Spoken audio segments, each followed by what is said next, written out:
were able to be part of Catherine's, I called it the super ohm, the ohm we had last night. We had, let's see, I think there were 15 of the 18 ohmers from North America were on the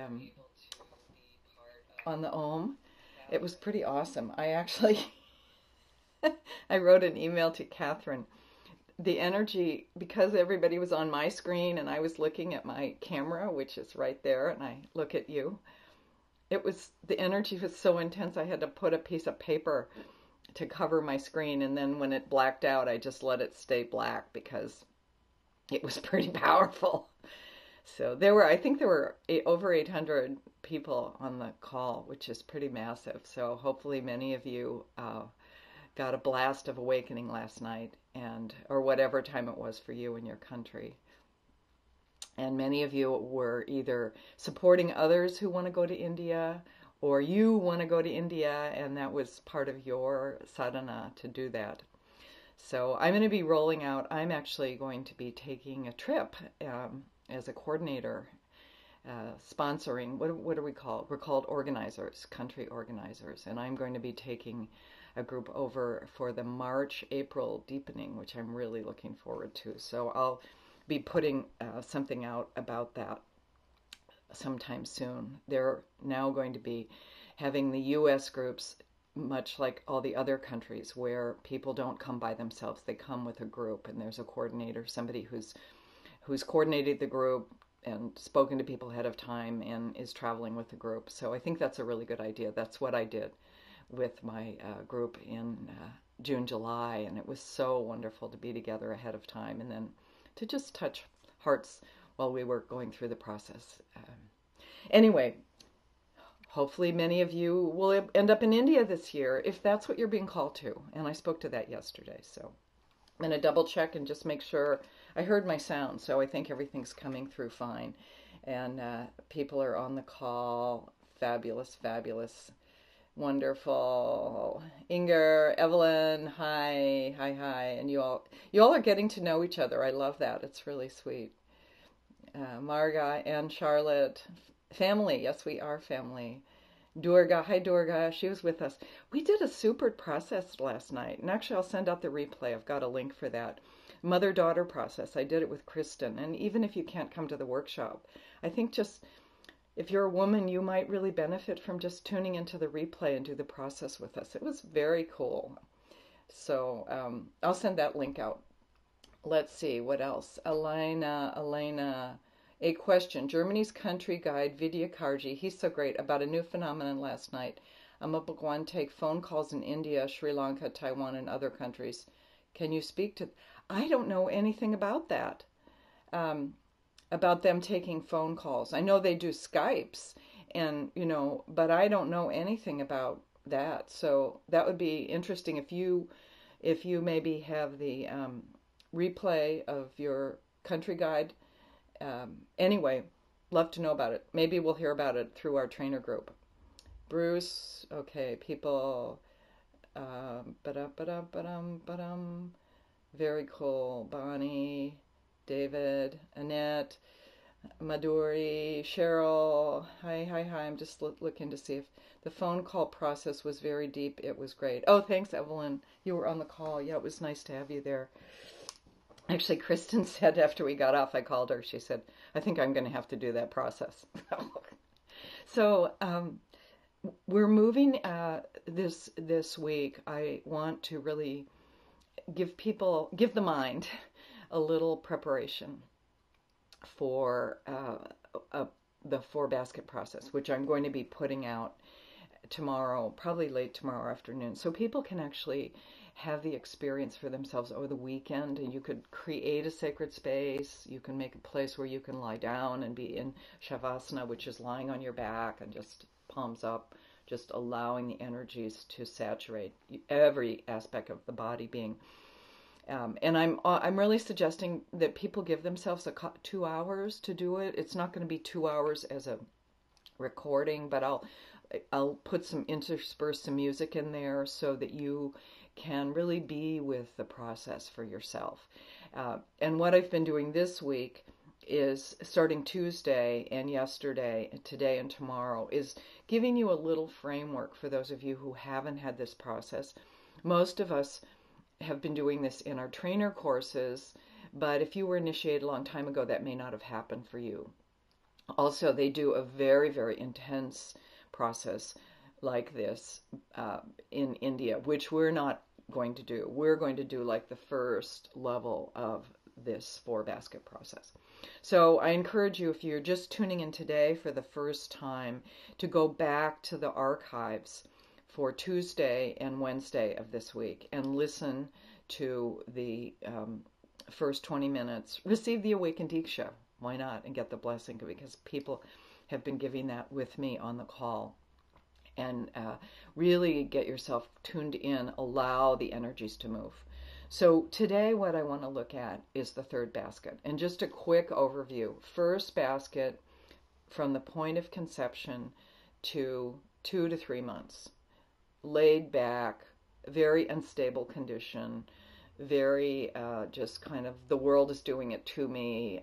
There's not really anything that you need to do as a fetus in there. If you got stuck in that basket, you're probably pretty tuned into how you respond in the world, how you show up in the world. Again, all of these, the baskets are a way to really describe a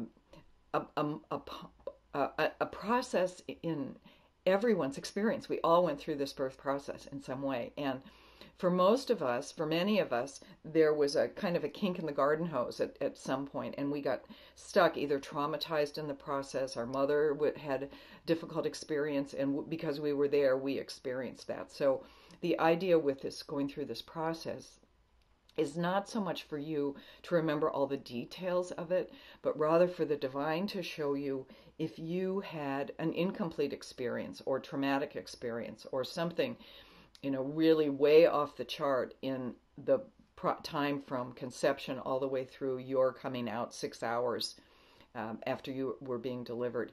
And if you got stuck in any one of those baskets, you may be kind of repeating and living out the program and the patterning and that conditioning that came from that kink in the garden hose. And so having the divine allow you to see what that is, and to experience whatever is underneath it for yourself now in your life, is a way to release that charge and to free you from that pattern that may keep you stuck. And in the case of Mother, Sri Bhagwan always says that if we find obstacles in our life, in our day-to-day experience, it's often a result of an incomplete charge with the mother. And many of us may have great relationships with our moms now, or they may have crossed over, but it may have been something that happened when you were, when you were in your mother's womb. So that's part of the 4-basket process. Anyway, first basket, again, is conception to about 2 to 3 months. So the fetus has got plenty of room, well taken care of. There's not a lot going on.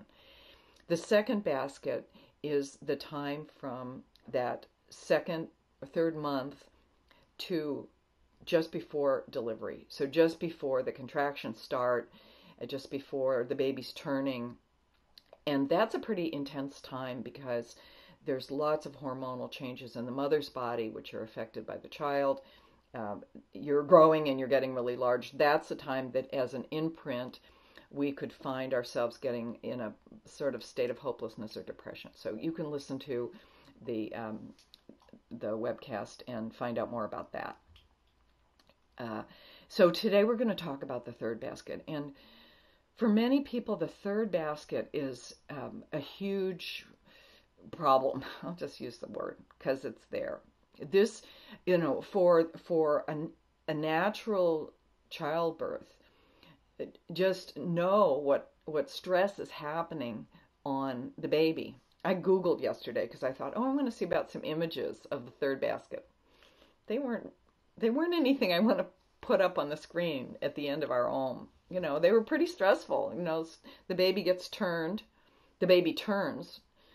In most cases, sometimes gets turns is what happens if the baby's breech and they try to turn the baby, but I don't think they do that so much anymore. Breech is when it's feet first instead of the baby's head coming out first, which is where the ease happens and the movement is much more of a flow. But nevertheless, in that period of time when the baby turns so that the head's down and the contractions begin. Just imagine yourself as this little babe and you're having these contractions happen on you. Essentially, it's like, what's going on? You may have a sense of relief because you're no longer in the constraint of the womb. But at the same time, there's a lot of pressure.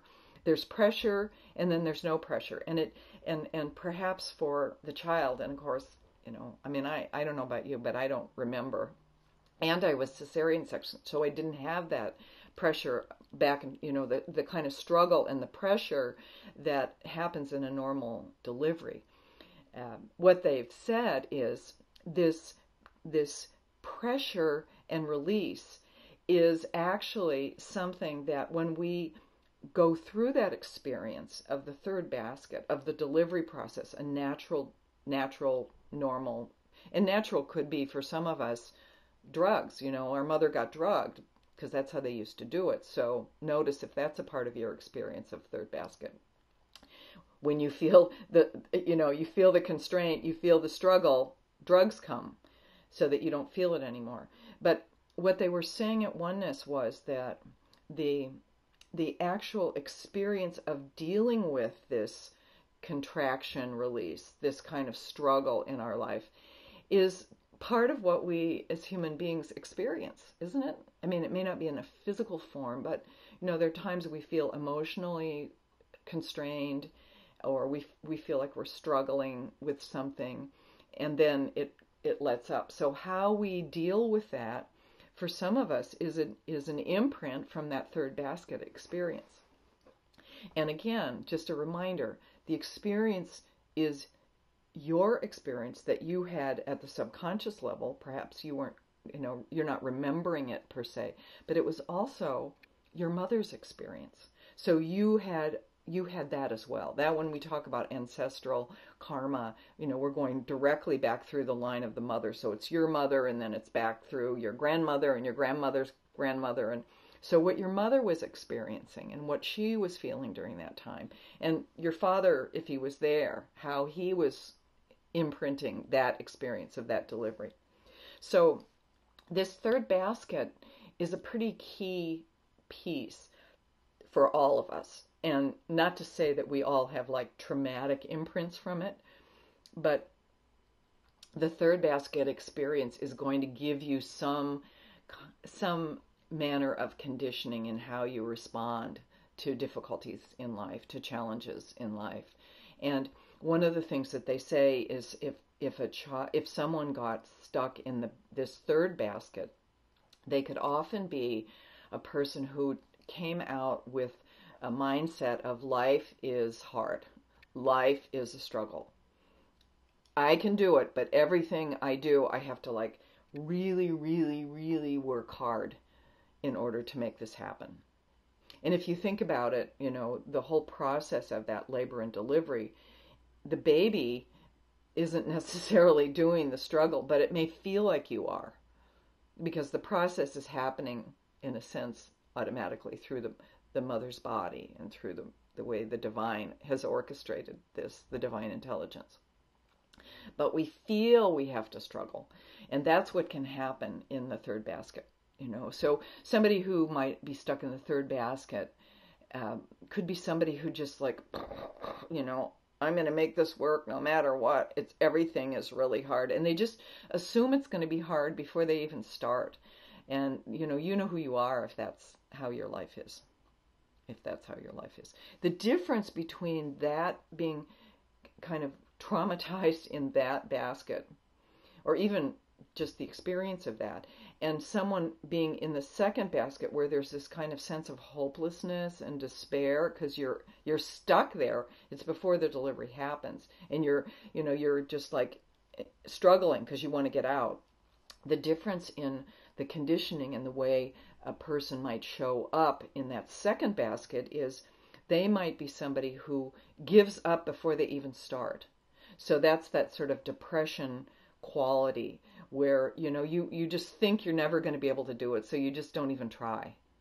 As opposed to the third basket where you're like, I'm going to power through this no matter what. It's going to be hard. Get ready, And maybe somebody like that ends up having huge control stuff. I don't know. I just threw that out. That's not anything that's a given, because we all have that aspect within us. If you were a cesarean, your experience is going to be really different, and you won't have had that subconscious, that under the radar experience of dealing with the contraction and release, contraction and release. So how you interact with the world when it does that to you, because the world does, doesn't it? We go through these times when we feel, the world is kind of pulling us in and stopping us from the light at the end of the tunnel, from the project that we're working on, whatever. How you, as a child who was cesarean, deal with that could be very, very different. And I don't know what that would be like for each person. I have my own experience, having been a feet first baby that they tried to turn that they couldn't turn.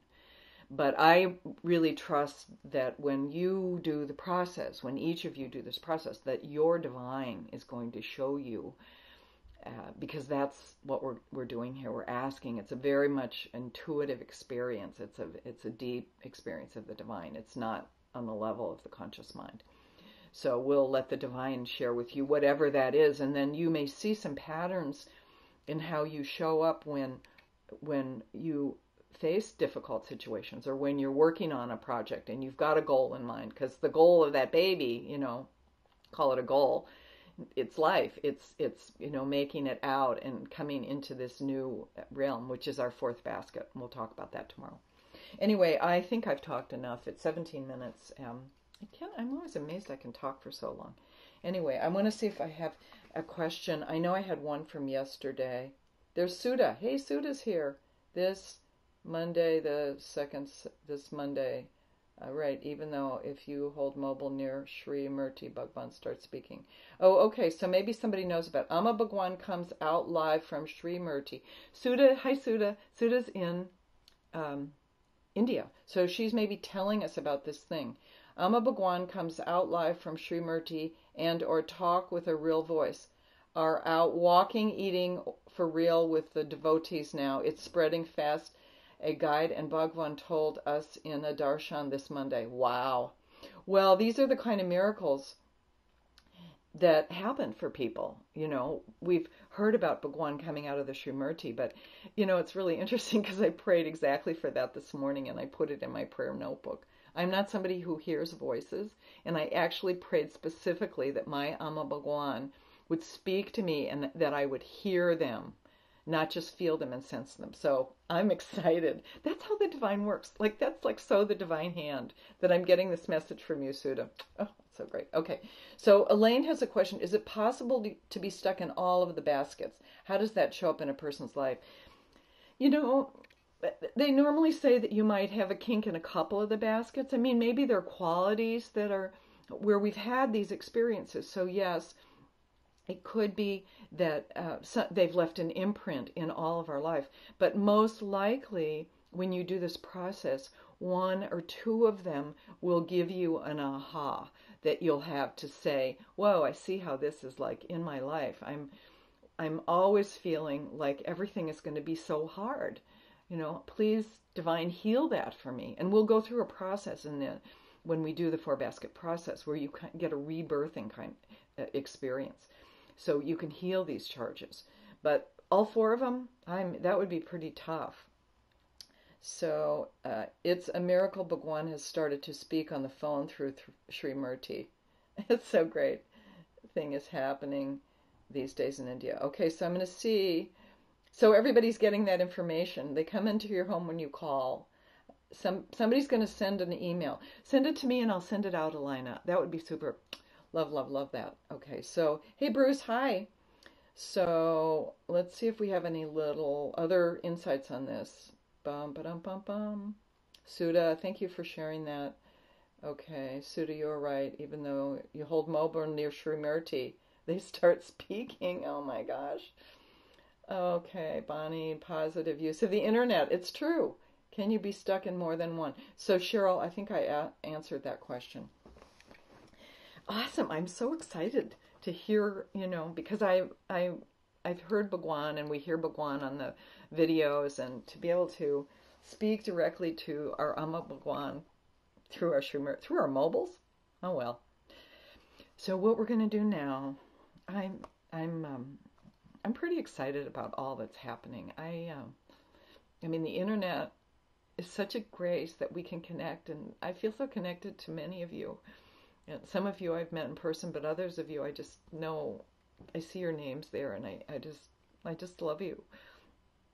That we can really have this heart-opening experience across continents and transfer it to our families and to the people around us in the world. It's really quite extraordinary. Each awakened person is going to be an impact on 100,000 people on the planet. So this is Bhagwan's army, Kalki's army. So right now I'm going to put on a, let's see, what have I got today? I've got Deva Pramal, a Mangalam for our Awakened Diksha, and then we're going to hear the Heart Sutra by a Buddhist group, and then that'll be 21 minutes. I'll come back on with another video for that, and then to have your eyes open, and then we'll close our eyes for the Liberation Sutra when you hear that, for integration. So I want to invite those of you who are awakened to hold a space for awakening of everyone who is on this call. We will listen to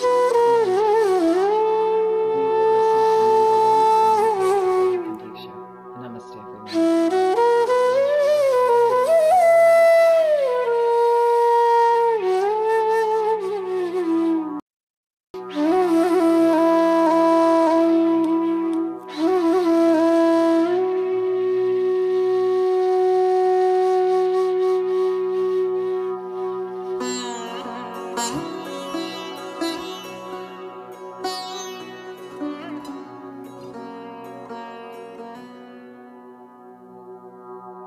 Mangalam Bhagavan Vishnu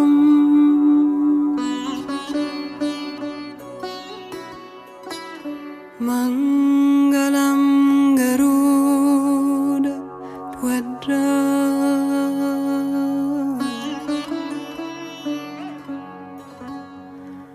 Mangalam Pundarikaksham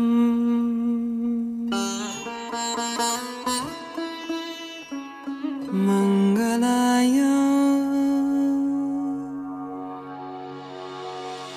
Tanu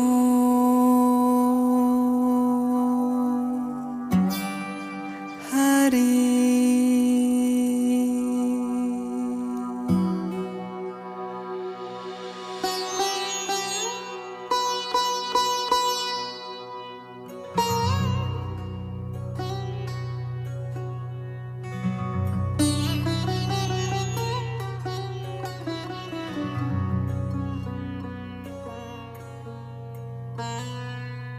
Mangalam Bhagavan Vishnu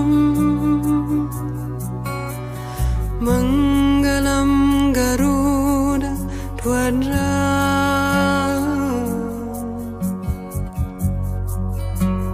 Mangalam Pundarikaksham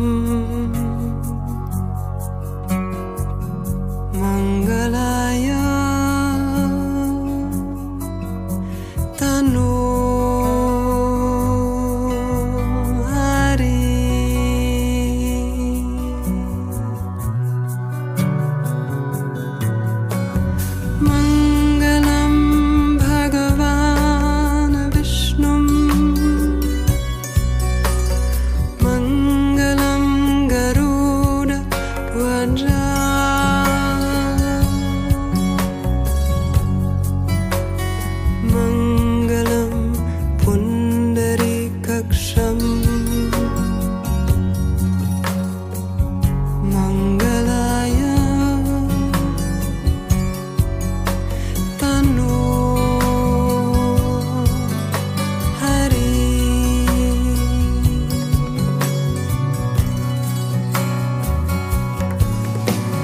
Mangalam Bhagavan Vishnum Mangalam Garuda Twaja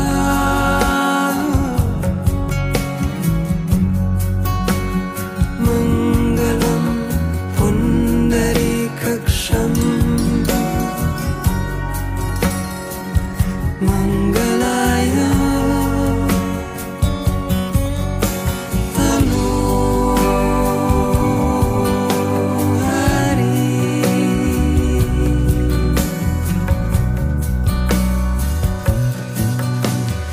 Mangalam Bhagavan Vishnum Mangalam Garuda Twaja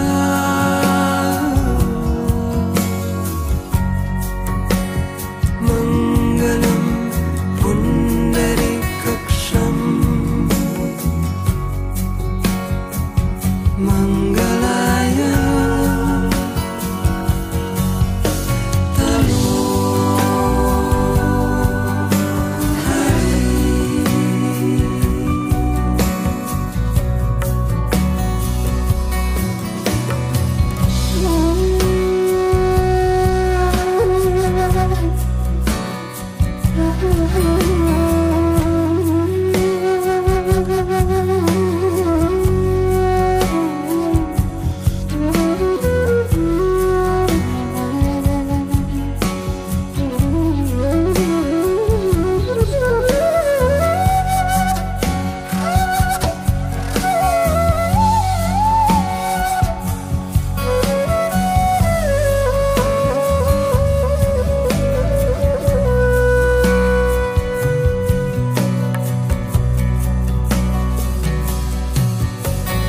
Mangalam Bhagavan Vishnum Mangalam Garuda Twaja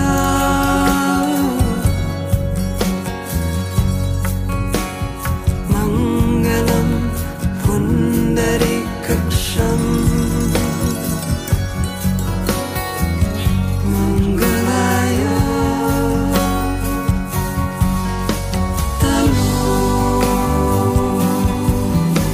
Hari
Mangalam Bhagavan Vishnum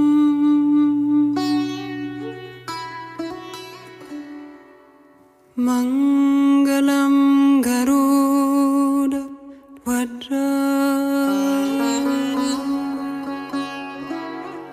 Mangalam Pundarikaksham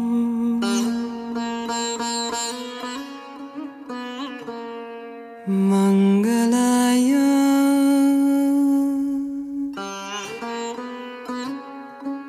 Tanu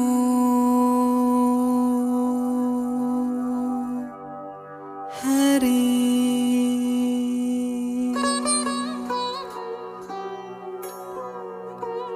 Mangalaya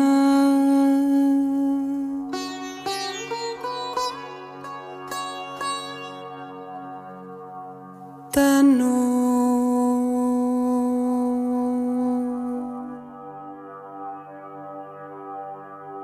Hari